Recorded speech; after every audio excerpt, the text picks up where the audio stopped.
All right, welcome everybody to throwing away your to-do list. I know that sounds really abrupt, but don't worry, we'll have a really beautiful scaffold for you to climb onto as an alternative. We're not just gonna throw away everything. So everyone bust out your chat. We're gonna be chatting a lot today. I'm gonna be asking you a bunch of questions. So go ahead and enter into the chat. If you're just coming, I just asked the room, on a scale of 1 to 10, how sick are you of your to-do list right now?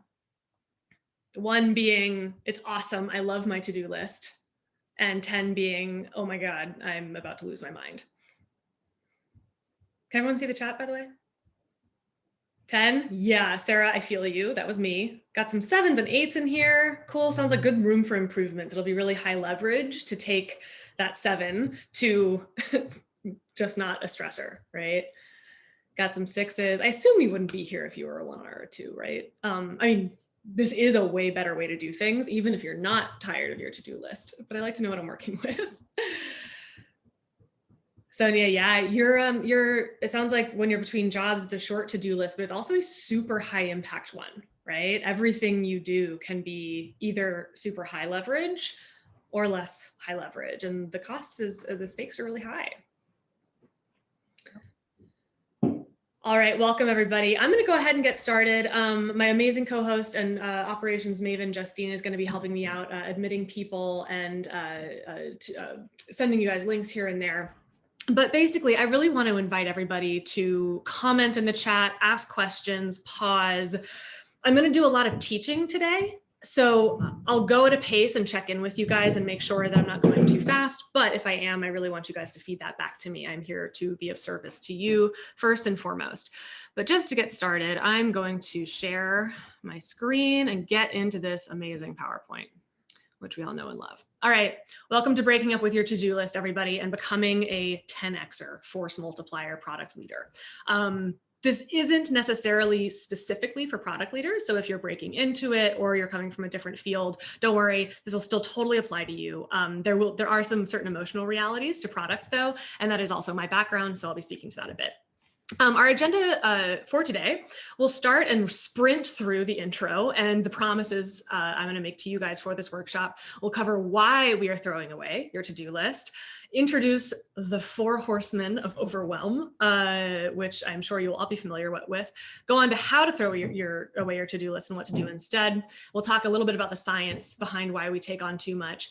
And then we're going to go into open coaching. This is going to be an opportunity for you guys to kind of come into the love seat, if you will, and I will be here to coach live through any questions you have about this. I'm going to go pretty fast today so that we can have as much time for that at the end as possible. There tends to be some implementations questions about this technique, and I want to really honor that to make this as high impact as possible. So, hi everyone, I'm Becca. I help women in products primarily go from overwhelmed, self-critical, pulling their hair out to big impact executive presence and influence at work, right? Very different mode of operating, very different feel to your career. One that actually feels really good. The way that I do this is I run a community called Fearless Femmes. There might be some of you in the crowd today. Hi, if you're here. It's an amazing community full of women who are really committed to impact and impactful leadership, doing so in a way that promotes equity, inclusion, and just a really supportive, equitable work environment for everybody. Product leadership is a really high leverage place to do that from, and we are super supportive of each other as we climb our respective mountains. My promise is to you, no rhetorical questions. Everything I ask, I intend for you to answer in the chat. So I really encourage you guys to be really proactive. You will get more out of it if you are. I have a really authentic style. I swear moderately, so consider yourself warned. There also might be a little tough love today. When it comes to scheduling, we really can sometimes fall into a pattern of acting against our own best interests. And I do want to lovingly but firmly guide you out of that today. I will give you all of the help I can in an hour. Obviously, yes, I am a professional coach. I do this for a living, but there are no strings attached here. You will get a ton out of this hour, totally free, no strings attached at all. However, if you do want more help, and if you decide you want more help at the end, you're picking up what I'm throwing down, you will learn at the end how to get more help, only if you want it. So just full transparency there. You will leave here today with a 5, technically 6-step technique, depending on how you count, to reclaim your productivity and do more strategic work. I'm also going to make a special offer that's a real juicy thing for people who are interested in more help at the end. You'll find out what that is. Okay, so first, why throw away your to-do list? I am going to go to my whiteboard over here and replace the spotlight. Can everyone see my whiteboard as the focused frame here? Justine? Yes. Awesome. All right, cool. So welcome to your next mountain that I've made for you today. I'm going to go over here with my pen. So in the course of our careers, I've found that we go through 3 phases very reliably. We start, I'm going to use a different color here, get my big fat pink pen. We start as novices, right? So novices is just going kind of from zero, starting from wherever we're starting from in our career. And we reach the peak of novice and break through that threshold when we've got a reliable pattern library. We start to recognize things. We start to recognize what a good framework is to use in the situation because we've kind of seen it before, right? So that's how we kind of graduate out of novice phase, right? Is when we really feel like we've got a confident pattern library at our disposal. Then we enter our strategist phase. You'll notice this is sort of the chasm, right? This is a super steep hill to climb.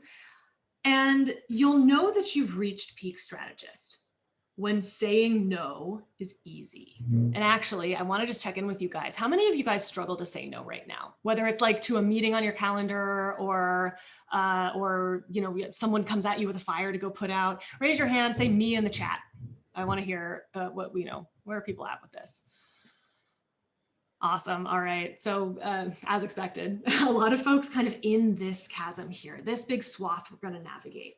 Then once you guys do get to this point, which you will, and the strategy will help that I'm going to teach you today, when you get to the point where saying no is easy, that's how you know you've won, you've crossed this threshold, and then you're on to the executive level. These are not job titles, by the way. These are just phases. So there's the executive phase of your career, the strategist phase of your career, and the novice phase of your career. So that's kind of like, think of it as buckets rather than titles. Now, the obstacles, right? The hill you're going to climb for each of these things. For novices, it's really about getting the fundamentals, right? You're learning how to roadmap, right? You're learning how to write user stories if you're a product leader. And let's see, I'll unveil the goals here. The goal of this phase, of the novice phase, is to get experience. That's it. That's the whole name of the game, right? And at this novice phase, the tools that you use to actually accomplish that, if you can hopefully see this, to-do list totally works. It's totally a legit tool to get the experience you're looking for. Because after all, you're just here to say yes to stuff, right? Trying as many things as you can, stress testing your interests, just getting experience, really getting this ball rolling, right? So that's why this hill's pretty low, right? There's just not a lot of critical thinking we have to do. We just kind of have to feel things out, give things a shot, and go from there. I think we've got a few more people waiting to enter if you want to let them in. Now, the strategist phase. This is probably where most of you guys are. Maybe some of you are already kind of parallelizing your executive phase. Why is saying no so hard? Actually, real question again. No rhetorical questions here. Why is it hard for you? Maybe you're like not even totally sure, right? Not allowed. Yeah, totally. We'll get into the science behind this. You're not making that up. You were not born believing that. And it's not an accident. You feel like you'd be giving up an opportunity, possibly, right? Sometimes you would be, right? Sometimes we say yes because it is strategic. Nobody accepts no as a good answer. They don't respect your boundary, right? That's annoying. You'll lose the next opportunity because you said no, right? Maybe that does happen. Fearful that you might miss something important, right? So here, your commitment will be questioned. All of these are really interesting reasons, right? But here's the thing. When you're a strategist, saying no is easy because the things that are most important are clear. If you say no, it's because you are already working on something that's most important, right? It's the thing, you're already working on the thing that's going to give you a promotion. Everything else is a distraction, right? So at its core, the swath to go from here to here. The hill you're climbing is this. Sorry, my handwriting is not awesome. It's fear, guys. Baggage. I'll call it what it is. Emotional baggage, socialized baggage. That's it. This is why you allow yourself to get distracted from things that are not important, that are not going to leverage your career, that are going to go less far in furthering your goals and ultimately your company's, right? So I just want to like stare that in the face for a moment, because this is why this path is so big. It's why this hill is so profound and why it takes so long. Because all of the tools that got us here, this little swath, are not going to get us here. Because the goal is to 10x yourself without overwhelm. When you're a strategist, every single thing you do has a 10x return because you're using good strategy, right? 1 to 1 is for novices. We're going 1 to 10, right? Or 10 for 1 as a strategist. And the tools you're going to need to do that are fundamentally different, right? If you use your to-do list to do 10 times as much, your to-do list will be 10 times as long, right? You need a couple things that are going to provide you with what's called leverage, right? So that for every minute you invest, every dollar you invest, you get 10 minutes back, or it has 10x the impact. That is all strategy is, right? It's ROI. So the 3 tools that you're gonna use to do this is a community. No one does this alone. Navigating fear by yourself, good luck with that, right? Letting go of your emotional baggage. There's just it's a whole different skill set, right? And it's something that people who do try to go it alone feel alone, and it doesn't help with the fear, right? So you need a community. You also need some coaching, right? This is not just execution.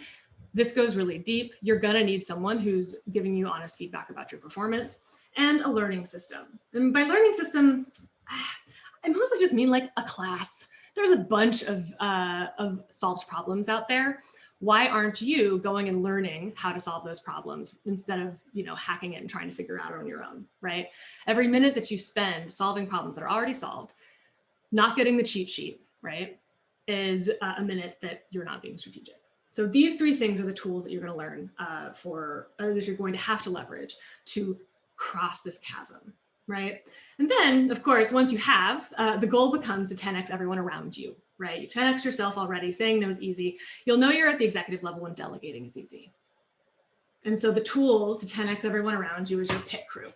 And this is something that you have been establishing a foundation for all along the way with your community, your coaches, your learning system, your personal trainers, your massage therapists, your confidants, your board of directors who have professional expertise, right? This is your pit crew that keeps you humming along with very low effort.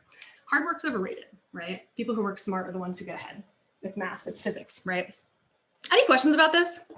Everyone following so far?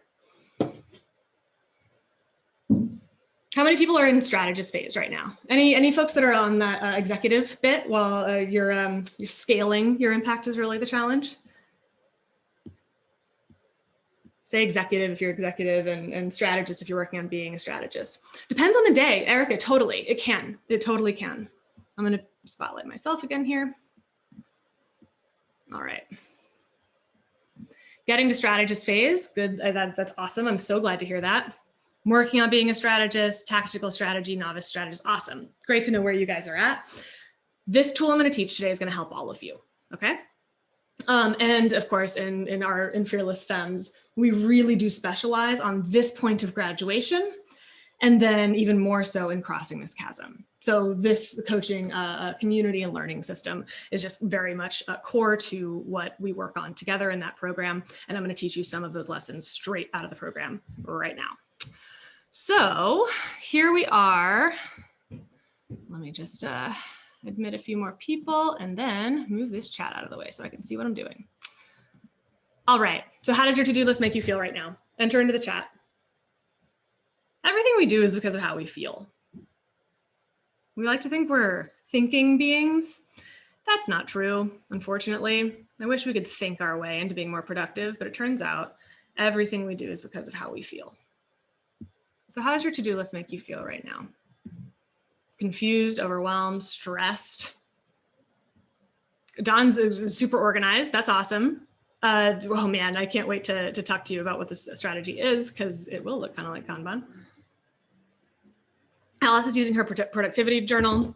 It's made her feel more in control. That's awesome, but at what cost, right? Sometimes we get into a really good rhythm and it feels great, but one of the reasons you're probably here is because there's an element of stress, feeling like you have to control, like you're coping, right? So again, if you're not feeling good, feeling productive, feeling like everything's going pretty great, that's energy that's like a hole in your gas tank, right? And it's going to ultimately lead to what? Overwhelm, burnout, right? What did I say here? Yes. Again, just to kind of reiterate, what got you here? The to-do list, the one-to-one, like, yeah, cool, I'm just going to do everything and knock it out one thing at a time. It's just me. It's pretty simple and straightforward, black and white execution. Sweet. We've graduated. It's more complicated now, right? And yes, you are right. These really are, I considered calling these the 4 horsemen of burnout, but sometimes people aren't burned out yet. You're just overwhelmed. That is sort of the stepping stone before we actually go full burnout. And so the 4 horsemen, introducing these, I want you guys to enter into the chat. We're going to use the stoplight system. So red means you're really suffering from it. Yellow somewhere in the middle, and green, it's like not a problem for you. How many of you feel like you're uniquely screwed or uniquely messed up or uniquely unproductive doing it alone? You feel like you're totally an island. Bunch of reds, bunch of yellows, red. And Justine, if you wouldn't mind taking just a general note of this, of like what the temperature is, that would be awesome, because I would love to, I want to make sure that I come back to the things that are like affecting people the most. So a bunch of yellows, we'll call that like half and half, right? Half red, half yellow. Notice I didn't get a single green, which is interesting because doing it alone, I mean, that's almost orthogonal to having a to-do list, right? Yet we find they're related. Self-sabotage. How many of you guys are procrastinating, criticizing yourself, which sucks energy out of your body, literally? We see this on MRIs, like it's actual science. Self-sabotage, red, is like you are definitely doing it and you maybe feel like you're not even controlling it. It feels like it's this, you're just being, some secret part of you is just hijacking your brain and sabotaging you. And green is like, nah, you're totally good. You're nailing it. Dawn's at a green, yellow, great. Yellow, actively working on it. This is the single thing that's most important to work on. And it's one of the things we go really deep into in Fearless Femmes. I'm glad to hear that, Beth. How about interrupt? So now my product leaders, I can't wait to hear your answers to this. You have a stakeholder who comes in or sends you this like email, you know, in all caps about this fire that is happening, and you immediately get distracted. Does that happen all the time? How about you wish you had 2 hours at a time to actually do some deep strategic work, but here you are with a bunch of meetings and with a calendar like Swiss cheese. That counts as an interrupt. Red, yep. Getting a lot of red here. So that is really core to why you're here today. We're going to fix this problem today. I'm so excited. And how about unclear goals? So this is the other horseman, because when we don't have that North Star, it's impossible to prioritize. It's a fundamental design problem. How many of you guys feel like you've got clear goals? Maybe this is on you. Maybe your organization doesn't do it. It's amazing how many organizations do not have a strategy at all, which means no goals. It's got some greens in here. That's awesome. You guys will, this strategy or this technique will be a breeze for you. And so a lot of yellows and greens here. So unclear goals. You guys are product leaders, right? If you don't know what you're measuring, if you don't know what you're going for, how could you prioritize? It's physically impossible, right? Like if you're optimizing for one thing, you'll have a completely different set of priorities than if you're optimizing for something else. So I'm glad that we're talking about this, guys. Overwhelm is definitely going to be, it's not going to get better unless you fundamentally change something. We need a tactical strategic overhaul of your system right now that's going to just shortcut all of the ways in which you are reinforcing this problem for yourself, right? It's again, you've got a design problem here, and a to-do list is a fundamental part of it. Because great product leaders, at the end of the day, are proactive rather than reactive. right? And Anukrati asked a great question here that I want to address. How do you balance out personal development goals versus professional? This is an awesome question. Obviously, it's going to be different for everybody, and maybe we can hop on if we have time at the end to go into more detail. But guys, this is where your creative minds need to be really engaged in this process, right? How do you make your professional goals and like executing on behalf of your company towards, for what success looks like for them? How do you interleave your own personal goals behind that? How are you creating opportunities for yourself to learn? Because here's the other, secret that's not actually a secret. People are better at things they care about, right? Like you're going to do better work for your company if you're actually if you're aligned in that way. And sometimes they don't. You're totally right, Anu. But this is the question. It's like, what are you optimizing for in your life broadly, right? And if there is a big gap there between your personal goals and your company's, that's a really interesting question about whether or not, like, how can you take more responsibility for closing that gap? Is it taking on a new project? Is it getting more support at work? Is it moving to another job? All of these are questions to that, or you choose to have these goals that are just not super overlapped and then very consciously design your life to support that, right? Because they don't always have to be perfectly aligned, right? Some of us have a external life that's super fulfilling, and our work is just something we pop into for 8 hours a day, right? In a way that's sustainable. So, well, again, it's hard to answer without more details, but at a high level, we want you with some connection between goals. Whatever it is, whatever system you design for this, it can't give you anxiety, right? So we've got, okay, I'll definitely come back to some of these questions at the end. Guys, we'll have plenty of time to do that if I hurry. So I always feel like I need to spend time on your own, developing your skill set, but don't know where to find time. If it's important, you'll find time. This is the tough love bit. We'll get to that in a second. And I have no extra time. We hear this all the time. I don't have time to do the things that'll give me more time. That's what I hear, right? Great product leaders are proactive, not reactive. You slow down, set expectations, set boundaries to do whatever it's going to take to streamline your next effort. So we'll sort of break this down here in a second. So let's see what's next. I want to teach this process, right? The theme here is that the more you plan, the less busy you'll be. And I want you guys to bear with me because, again, this is tough love, fair warning, okay? And I will promise to talk about your unique challenges around this, why it's not fitting, why it doesn't apply to you at the end. But here's the thing. Busyness is the world's most socially acceptable opiate. We wear it like a badge of honor. We're attached to it. It's emotional baggage. Real talk. This is Brene Brown. I don't know if you guys are familiar with her. She's a legend, the psychologist. This is the hard truth. There's no such thing as busy, only sloppy time management. Because we're socialized to be busy and connect busyness to, looking like we're doing work rather than actually doing the most high impact activities, right? We end up spending massive amounts of energy overstretching ourselves, right? In truth, you get to accomplish your goals and the company's goals on whatever time frame you choose. You're in control completely. And there is nothing less strategic than burnout. I want you guys to really sit with this for a minute because it is one of the hardest truths that we learn. It flies against everything we've been socialized, right? To feel out of control. But if we sit down and plan, which we're going to teach you exactly how to do right now, you will see how you can design a life that doesn't feel busy and you get way more done than you would if you keep doing what you're doing right now, okay? All right, so here's the technique. I'll go through each of these steps kind of slowly, just to make sure that they land. They should be pretty simple, but if you have questions, please chat and ask. I've got the chat open. This technique has two parts. Part one is to sit down at the beginning of every month, identify your most important goal for the next 30 days. If you do not have clear goals, nothing matters. Your to-do list doesn't matter. Your any strategy or tactics that come up with it don't matter. You guys are product people. You know this.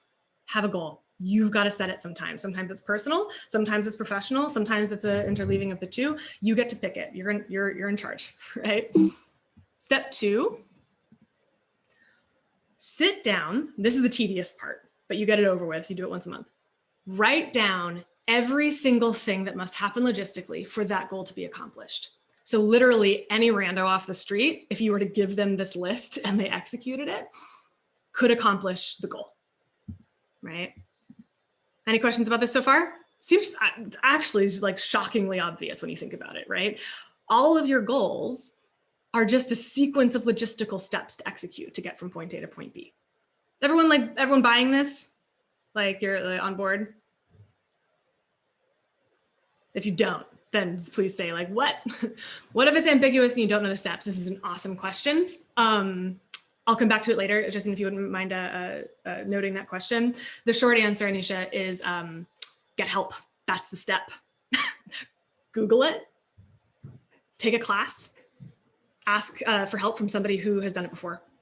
That's manifesting. Key to manifesting knowledge is Googling it, okay? Don't let ambiguity get in the way of strategy. We're never gonna know everything, right? So learning the thing you don't know is part of the plan. It's a step that you'll write down, learn how to do X. And in product, of course, we never know for sure what the answer is. We're designing an experimental protocol, right? To learn as we go. Yes, it's a one hour session.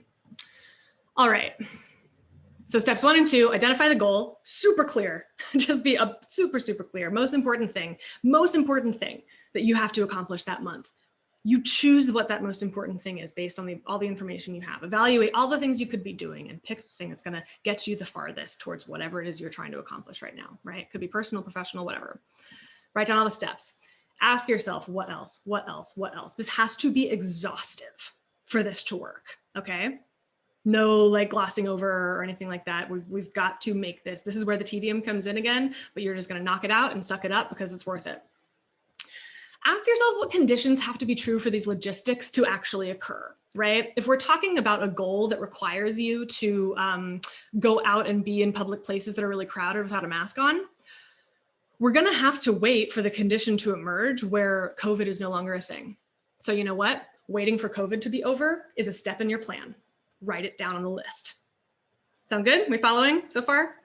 Everything is a step. Everything is a logistic. Learning things we don't know is a logistic. Waiting for conditions to change or creating new conditions, if we're capable of doing it, is a step. Ask yourself, what self-care do I need to commit to keep my shit together while I go along the way? Do you need to be meditating? Do you need to be taking a walk at 10 a.m. every morning for you to stay sane and clear? How many of you do work better when you're exhausted and pissed off and have a bunch of cabin fever? How many of you are more creative and more curious and better collaborators? No. Yeah. If you are, you're an actual miracle of science, and we should do some studies on you because there is a vast body of research to support the fact that we are more efficient when we feel safe, when we're calm, cool, collected. It certainly makes you, is the foundation for more executive presence, right? When you're rested, like I know my husband doesn't like being around me when I'm angry or hangry especially, right? Like we're not gonna get as much done when I'm hangry. Time to pause and eat, okay? It's common sense when you think about it. And yet, here we are with this emotional baggage that keeps us doing things that are out of alignment with what's best for us, right? Order lunch, put it on your calendar. Here we go with the technique, part 2, we'll get to in a second. You're gonna write each step, write for 10 minutes, an hour, it doesn't matter. Just get it comprehensive, right? Part of the trick here, and this is part of the philosophy, your goals are not a mystery. We've designed this trap for ourselves where we allow ourselves to wonder, am I doing enough? Oh, I'm not doing enough. Should we like weaponize it to use against ourselves, right? Which makes us feel worse, which makes us do worse work, which makes us slower, right? We are choosing to perpetuate this. Not that it's all our fault. Our culture has a huge hand in making us feel shitty. I'm gonna go briefly into that, but our focus today is around where you're going to step up and take more responsibility. It's a pain in the ass that we have to deal with injustice. Women have to deal with more of it than men. People of color have to deal with more of it than white people. But you know what? Your goals are worth it. Tough love, right? So here we are looking at this list. This is your to-do list, guys. Guess what? You still get to make one if you still like to have to-do lists. Functionally, it is just a step. But there's a critical next step that we don't take when we're novices because we don't really need to, that we must take when we're deepening ourselves as strategists. Scratch off anything you don't choose to do from this list. Delegate it. That's a really delicious step. If delegating is not easy for you, that's the thing you're going to have to work on eventually. So better start now. All right. Any questions about this? This is the process of taking a goal, breaking it down into steps. What does this look shockingly like? Hey, product managers, I'm talking to you. Where you set a goal and you break it down into small pieces and then assign those pieces because so you have a clear step to an outcome. Oh yeah, you do it in Jira. Oh right, epics, stories. This isn't new, guys. I'm literally not making anything up. People love arguing with me about this technique. I'll address all your objections. Trust me, I've heard them all. You do it every day for a living. And this is why we talk about the fear and the baggage, because that's the only thing that's actually keeping you from deploying this in your life and feeling super powerful and empowered to do the same thing, right? Delegate section in your Kanban. Hell yeah, you're gonna have a delegate session for your life, girlfriend. Just wait. All right. Part 2. Once a month, you're gonna do this. Put each task on your calendar. This is the part where we get to throw away the to-do list, right? Here's what this looks like. So Lucy is an actual member of Fearless Femmes. She's amazing. She was kind of going through her strategist phase, now breaking through into her executive phase. As you can see from her goals here, she is designing a success plan for her team because she's working actively now on scaling herself, or scaling the people around her, having already 10x'd herself. She actually improved this framework for me. I love it when my clients do this for me, where she talked about what success looks like. She picked quarterly instead of monthly. That works for her. This is actually something that you're going to be able to customize for yourself. Establish growth and development plans for her direct reports, right? She's 10xing the people around her. What does it look like? Look at the activities. Delegate the goals. Set the due date. Communicate the expectations in an email, right? She could have added a step for open my laptop. To type an email, right? There's steps to make this happen. It's not a mystery, right? She has removed all the mystery around what a growth and development plan looks like. Probably we'd add in here, I think, if I recall, she was gonna look at examples also. She wanted to add into this, look at examples from people she trusts and admires for plans that have worked for them. Again, a step, right? You don't have to do this alone. Everyone getting this, right? Again, hire and onboard a new PM. It's so simple. Write a job description, post the job description, author the hiring guide.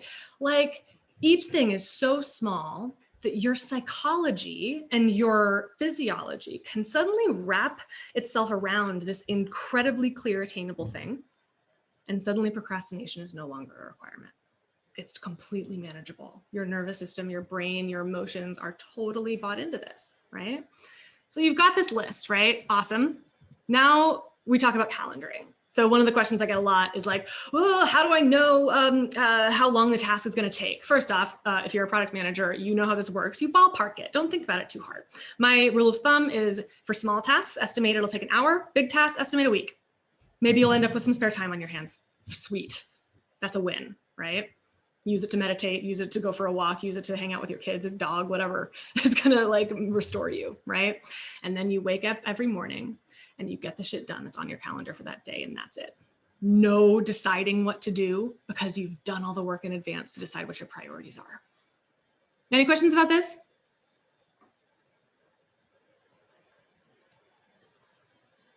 Sometimes I also get a question about, well, what about when it actually is a fire? Super legit. Cordon off an hour a day that's just recurring for respond to fires. How long to spend on the planning? As long as it takes. I usually time box it at about 50 minutes for the month. It shouldn't be a huge thing, and you've got 50 minutes. This will save you so much more than 50 minutes. Even it'll save you so much more than 2 hours if you need 2 hours to do this, right? You will be getting dozens of hours back in your sanity and your efficiency because you will be so focused. All right, if you got more questions, I'll address them at the end. Let's keep going. Here's, again, the tough love bit, right? Guys, if it's not on your calendar, it doesn't exist, okay? But it's a distraction. if it's not on your calendar, if you did not plan it up front, it is a distraction. Again, like, look, we're not insane. We're going to have like a small block of time every day for ad hoc tasks, right? Like, sure, like give yourself a little bit of padding to catch up. If you know you've got a super cranky stakeholder, like have a little, recurring meeting for them just to make them feel better, whatever. Plan it in advance. There's no need to be in reaction mode if you take the time to clean it up, tighten up your shit, okay? And if it's not on your calendar, it doesn't exist. Here's the hot tip that I use, again, to kind of like make this a little bit more, if you're wondering like, oh, will things change over the course of a month? Totally, of course they do, right? If you find they change a lot, devote 30 minutes a week to sit down and refine that week's task. Like, do a reality check, right? Like, have things changed since I sat down and do this, since I've sat down and done this initially. Maybe you break down and you get more specific about the time boxes that you've got, right? Like, again, you make this work for you. There is no reason to not use this technique. I've heard every reason, and at the end of the day, it all comes down to emotional baggage, okay? Any questions about this, about how to use this? Everyone following? This is literally the technique. I just taught it to you. You got it. We'll talk about a few other things here in a sec.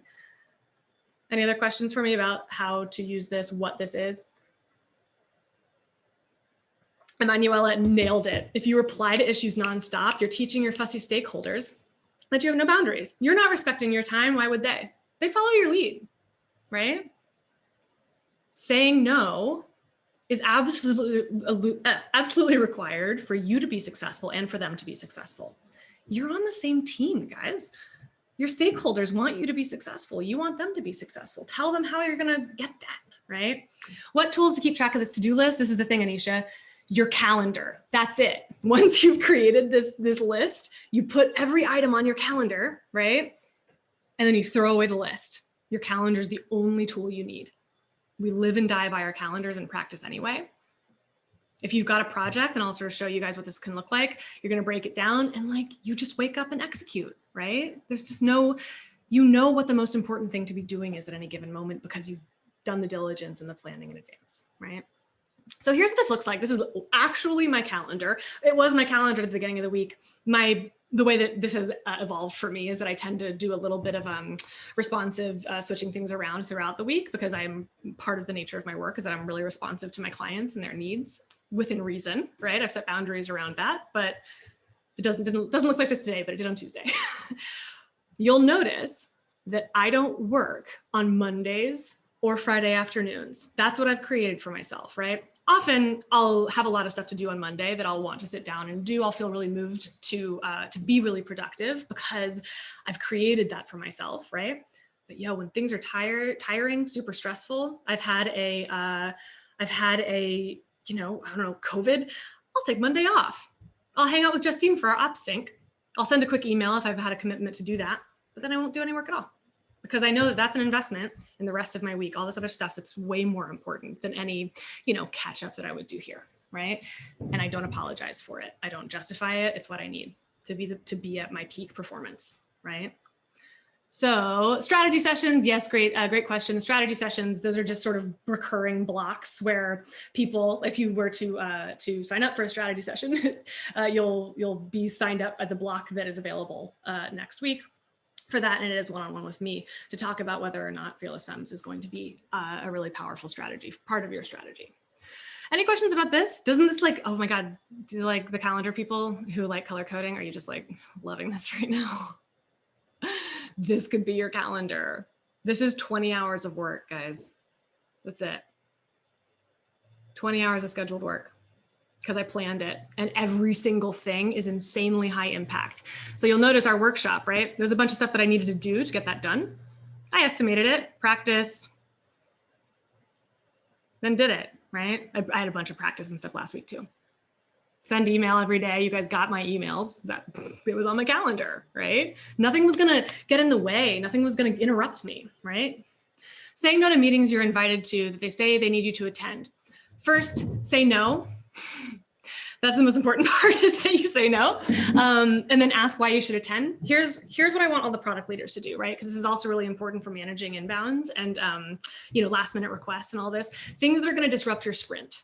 There's a reason why we have a formal sprint kickoff that gets set in stone. And it's like your engineers do not love you if you're sliding things in there throughout the sprint, right? It really interrupts them. We respect that for them. Why wouldn't it be the same for us? Okay. The question always, and this is, I want you to give you guys this as a tool. This is your line. I love this idea. This seems like such a helpful meeting. Tell me what on this calendar should I replace it with? Is it more strategic? Is it a better use of your time to go to that meeting? If so, awesome. Swap it out for something. If it's not, say that's not a strategic use of my time. I'm going to be doing this instead, which is way higher leverage, you see. That's how you say no. You're on the same team. You share the goal of making maximum progress, right? Towards your product or KPI or whatever. You're on the same team. What if I get invited to things and the manager says it's important to attend? Same conversation. Oh, maybe I misunderstand. Is this meeting actually more strategic? Will I get more bang for buck per hour, per minute in this meeting than I will doing my nurturing emails? I doubt it, because I've spent a lot of time evaluating the strategic quality of these tasks, but be open-minded. Maybe it is. Hear her out. But usually it's not. And if you explain what you're going to be doing instead, they'll probably say, oh yeah, you're right. Yeah, carry on. If they don't, and they're like strong arm you into doing low strategic work, that's a big problem. And that's a thing we won't have time to talk about today, but is definitely a thing that we talk about in Fearless Femmes all the time. Emmanuel, I fear I do risk appearing non-collaborative. Again, that's fear.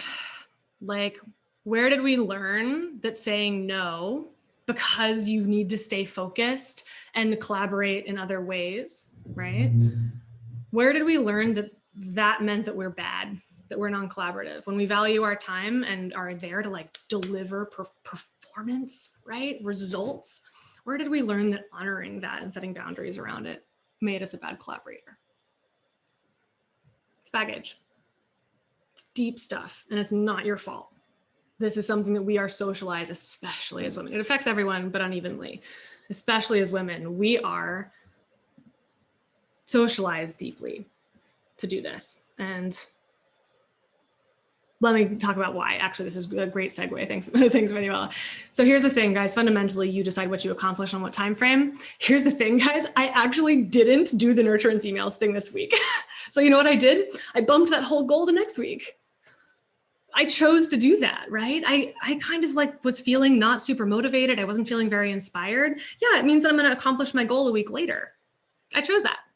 I don't feel bad about it. There's no surprise. There's no mystery, right? I could have done it if I wanted to, but I didn't. So I moved the goal back and it's going to move everything else back too. But you're in charge. You get to decide how much you accomplish and on what time frame. Do not exhaust yourself. Don't do it. It's bad. It's bad strategy, right? What's most important, right? This is kind of talking about aligning personal and professional goals. Does this goal help you achieve your vision for your life and career? Does it put your talents to work? Does it align with your values? If it doesn't, you're going to have a hard time following through. Just a quick side note, right? The goals you set should be really important, because then you will have natural momentum to get up and execute, right? Just like I did for this workshop. I could have phoned it in, but I didn't, because I love you. All right. Be ruthless. This is the thing. That's it. Ruthless defense of your schedule, your time, your priorities, because you are a strategist now. Be unfuckwithable, right? So you knew all this. Like, again, like real talk, guys, you guys knew every single thing that I just taught you already. You do it for your full-time job, many of you, all right? Work smart instead of hard. That's good strategy. Overstretching yourself, hurting your health, becoming less effective. It's bad strategy. So why do we do it? Why do we do it anyway? Why are you all here right now, even though you knew exactly what I was going to tell you, right? I want to introduce something called human giver syndrome. This is a real thing about within the umbrella of stress science, where we're given, especially as women, a belief that we have an obligation to give every drop of our time and energy in support of others, no matter the cost to you. That is that instinct that like hijacks our brain. We black out and suddenly our meeting's full of a bunch of low leverage crap. Human giver syndrome. This has a name. It is a real thing. That is why. That's the baggage in practice, right? And what does this lead to? I see a lot of what you guys are suffering from in the definition of compassion fatigue. Compassion fatigue is sort of the net result of human giver syndrome when you've been suffering from it for a long time. You will find yourself checking out emotionally. You will rationalize suffering that's like, oh, there's like, I don't know, people dying in some other country. My suffering shouldn't, shouldn't count. We feel helpless, hopeless, powerless, anxious, but also responsible for doing more. Huge energy suck to have that conflict.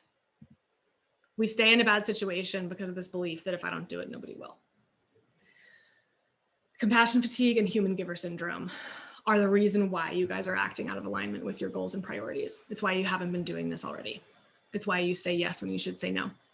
At its very core, this is what you've been socialized to believe. Yeah, you say it's fine when it really isn't, right? It's not fine. It's not fine. Your career is on the line and there's soul in this for you, right? It's not just a job. Everyone that I work with, that's the case, right? So compassion fatigue is a real thing and it does lead to burnout, right? I mean, you can see caregivers have this as really a widespread phenomenon in caregivers. Women experience it more than men, and people of color experience it more just by virtue of having to explain racism to people every day. It's exhausting, right? This has real physiological effect on you. It impacts your performance, right? You will not be at peak performance. And this, I use the mountains, right? About the mountains analogy for a reason. You're climbing up a hill. Why are you carrying this backpack full of bricks, right? It's just not, there's nothing less strategic than that, right? Set it down. Now, easier said than done. This is unpacking years of socialization, decades of lessons that we've been taught to just take as gospel. This is why it's important to invest in a complete strategic overhaul that involves community, learning how to do something different, starting with the root cause, and probably getting coaching along the way. There's a bunch of different ways to do this. As Audre Lorde says, caring for ourselves is not self-indulgence, it's self-preservation. And for those of you that are justice inclined, as I and all of our fearless femmes are, it's an act of political warfare. I want you to just let that sink in. We are here to fight for something bigger than ourselves. Every time you bend over and give in to human giver syndrome is an opportunity lost to create massive social change, because this is something that affects people unequally and perpetuates injustice. All right, so any other questions about this? Again, we've got a good 13 minutes here, but real quick, I promised you guys that I would, if you wanted more help, right, I would tell you how to get it. And hopefully this was helpful. Hopefully you took a lot away from this.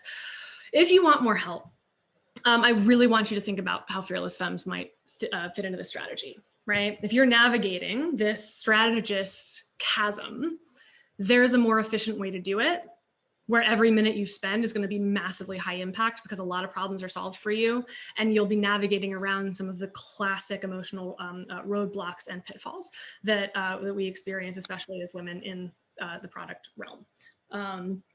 And we do it all in community, where we lift each other up and just design away this problem of feeling alone. So if that sounds interesting to you, I really want you to book a strategy session with me, and we can talk in detail about what this is going to look like for you and whether or not this is a good strategy for you right now. But if you are just sick and tired of human giver syndrome, the way your to-do list kind of like is almost like a weapon against you, and feeling stagnant in your career because you are simply not taking the strategic action you need to be taking, we need a comprehensive overhaul of your strategy. And this is one way to do it. I would love to talk to you about it. We talk about the 4 horsemen in detail and we remedy each one of them. The learning system that I use is not a mystery. It is science-backed. We start with your biology. This again is a physiological thing. Stress and trauma, all of that is like, and human giver syndrome lives here in the body. We focus on the biology, upgrade your habits, refocus on your vision and values, set really clear goals. Because when we're feeling pulled in a million different directions, it's really hard to stay focused, right? That's another reason why you haven't sat down and done this already. We then create an action plan, because your goals are just logistics. And then we design in an accountability system for you so you actually follow through this time. And the result has been amazing for now almost 100 women of more executive presence, influence, and just a life that's awesome. I mean, that's what I want. I want it for you too. Whatever awesome means to you. I want you guys feeling amazing while you accomplish extraordinary things, and the world needs you out here, being the peak strategist that I know you're destined to be.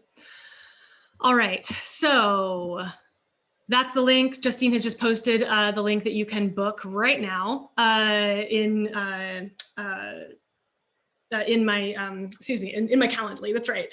And the gift, I also promised you a special offer for the first 3 people that do sign up for the group session. The group experience of Fearless Femmes, the community, a 6-month experience. You will get a free hour with me where we go in and do laser session. So one-on-one coaching is something that I hold very dear, but I just wanted to, as a thank you for showing up and spending an hour with me here and learning and hopefully forming some community around this, I want to offer the first 3 people who sign up that free hour. So bonus, hop on it. I'll keep an eye out for those meetings as they roll in. But let's do the open coaching. Does anyone want to hop on video? Like, just unmute yourself and like talk to me. Sometimes that's the best way to do this sort of open coaching. And I can answer your questions a little more succinctly. Don't be shy.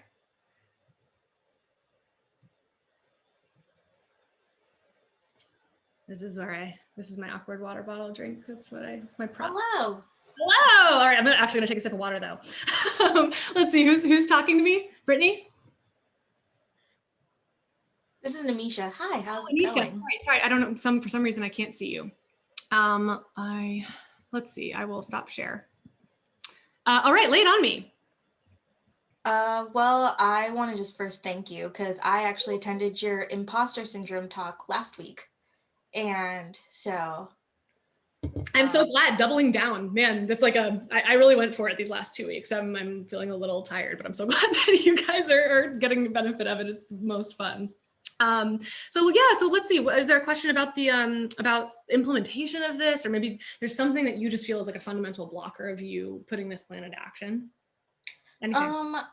I would say I think it's just like how do I combine, the tough love versus that you are failing and you cannot do this? How do I like push past that? Yes. So tell me more about the tough love, where you're using tough love on yourself. I would say that it's like, so I guess backstory. So I was a software engineer, and then I took some time off. 2020 was rough. Put that in the past. I am now a grad student and getting my master's in business analytics, and I'm trying to step into a product role. And I've gotten a lot of leadership experience in the past, and I know I can do it, but I've like looked back on some of the mistakes I've made. And so it's like, now I'm like questioning whether it's the right choice for me. And then it's like, well, I don't see myself doing anything else. So like, how do I like push past? Yeah, push past. Would you call it like self-doubt? Yeah. Yeah. And so how, just to make sure that I'm addressing it in the context of like this technique, how is that self-doubt showing up when you are trying to prioritize your time? So because I'm kind of like stepping into the product world, I've bought like, the Crack the Coding PM. I like networked with a bunch of other product leaders. I've, joined the product group on Facebook, and I've like done like all the basic introductory steps, but I haven't pushed past that in terms of like, okay, I'm going to like prioritize this thing. I prioritize sometimes my family because I live at home. I'll drop everything like at the out of a hat if I need to go run an errand for them. Like I've done a bunch of other things, and so I just don't prioritize that. I do have like this to-do list, and I'll like check off everything, but that's like the one thing I never check off. Got it. How do I like prioritize that? Like that's the first thing I do. Yes. So what part of you is, this sounds to me like self-sabotage. Does that resonate for you? Like, you know what you need to do and then you just don't do it? Yeah. So what does that part of you believe? Like, what's the core belief that is like, what's the line that effectively is causing you to choose the lower leverage activity? You're like, oh, yep, That better not do that. Better not do that at high leverage thing. Is it this is scary? Is it I'm going to fail? Is it I'm not ready? I think it's a combination of failure and I'm not ready. Yeah. So, oh man, with 5 minutes left, this is such a deep and important topic. And I want to kind of pair it with some practical advice as well as, understanding this is a really deep issue that is probably showing up in more places in your life than just this. Does that sound right? Yeah. And I signed up for a strategy session. Yeah, awesome. We'll talk about it in detail. So let's see. We'll go really deep in the strategy session, and I'm really grateful that you're signed up for that. So there's a part of you that is out of alignment right now, right? You know what to do. Again, this is the one moment where like, finally, we get to leverage like simplicity and logic and mathematics about priorities and in a world where it's so emotional, it's all about collaboration, it's all messy and complex and like ambiguous, right? But here we are in this one moment, this one sweet moment where we get to leverage clarity, right? Where there's no mystery about what you need to do, right? But there's a part of you the part of you that's sitting down and making the plan, the part of you that's here right now is like, yes, I can do better. Yes, it's logistical to get there. Yes, I've got a mountain to climb and here I am climbing it, right? But then there's a part of you that is very, like almost embodied, that is sabotaging your I don't know what to call it, like sabotaging the part of you that knows better, that knows what it needs to do and is perfectly capable of doing it, knowing that you're learning, knowing that if you weren't feeling a little afraid, you're probably like not aiming high enough, and you're a person who likes learning and growth, right? That's like literally why you're here. Am I right about that? Yeah. I like basically like I should know my self-worth, but like I'll take any opportunity that comes to me. And it's like I like have like this go with the flow mentality. Yeah. So the go with the flow mentality is people pleasing, right? That is a strategy that worked kind of like your to-do list, that worked very well a long time ago, right? This goes all the way back to childhood, where there's strategies that we learn because when we're 3, we have very limited tools at our disposal to ensure our survival, right? And yes, I say survival, it literally was survival, right? Where if we did not ingratiate ourselves to our parents, our survival was at risk, right? We depended on them for everything. That's the program that's running when you take risks. Some program, some lens that you're looking through is seeing this new unfamiliar thing that you're perfectly capable of doing and pattern matching that new and unfamiliarness to danger. And that's why your whole physiology is then hijacking your rational brain and you go do something else. So that's like at its core, what's the mechanic of what's happening. So hopefully that's helpful to other people who might be suffering from the same thing. Understanding this, the actual mechanics can be really helpful. But here's the other thing I want to suggest practically. I'm not very good at starting things that suck for me. Like, I really like to relax. I really like to only do things I like doing. I get like fussy when I'm like, I don't know, like I do have to do something I don't want to do. So my question is always to challenge everybody. How you think you have to do something a certain kind of way, right? What if you could do it in a way that was easy and fun? Completely reimagine this task, right? And so here, I want to like give everyone like a really concrete way to do this, especially if you're job hunting. This is like very simple. Most people do not like going to, back when, networking events were a thing in person, like, oh my God, I would just be bored, kind of like sitting there with my wine, like feeling awkward talking to people. It's like, didn't like really, I'm an extrovert and it didn't really work for me, right? It's really common for that to be the case. So what if we scrapped that whole strategy and did something that actually was fun? For me, what that looked like was having people over, talking about feelings on my rug with wine. That's literally how I got my start coaching. Super unscary, right?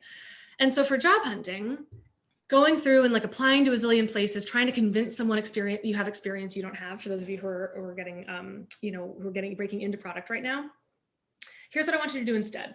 You're never gonna convince someone you have experience you don't have. They see right through it. Your job is to get someone to take a chance on you. That's it. I want you to completely refocus your strategy onto what, again, you already knew this, okay? But like here I am reinforcing it for you. Instead, what I want you to do is like literally, I want you, if you catch yourself scrolling through job listings on LinkedIn, I want you to take a nap. It's going to be higher leverage and more strategic for you than continuing that process. And what I want you to do instead is schedule meetings with 5 people, share with them what you're looking for, and then ask them who you should talk to next, and ride the wave of warm introductions.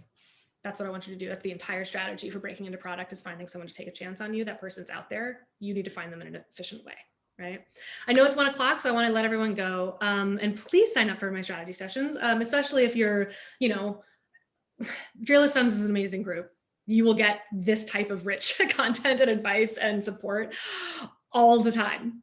We got Facebook groups, we got WhatsApp threads. We're super in touch and high touch, and it's a really beautiful thing. So I would love to have you guys join if you're considering it. Definitely talk to me, and email me anytime. I'm happy to sort of lead point support or offer point support for anyone who needs it in a pinch. I do have other workshops and recordings. You'll be on the list by virtue of having this. But Anisha, hopefully that was helpful. Did that It really was. Yeah, awesome. Cool. Just making sure. I kind of talked a lot at the end there. So I wanted to check in. Awesome, guys. I want to respect your time. Thank you so much for taking an hour out of your day. This is awesome. I love doing these. I'm definitely going to do more of them. So stay tuned. And yeah, please schedule that strategy session. And if you do sign up, do it soon, because that first, those first 3 slots will get that free hour, and they are talk about high leverage. We get a lot done. So I hope to see you there. Thank you, everyone. All right. Have a great end to your week. Take care. Bye.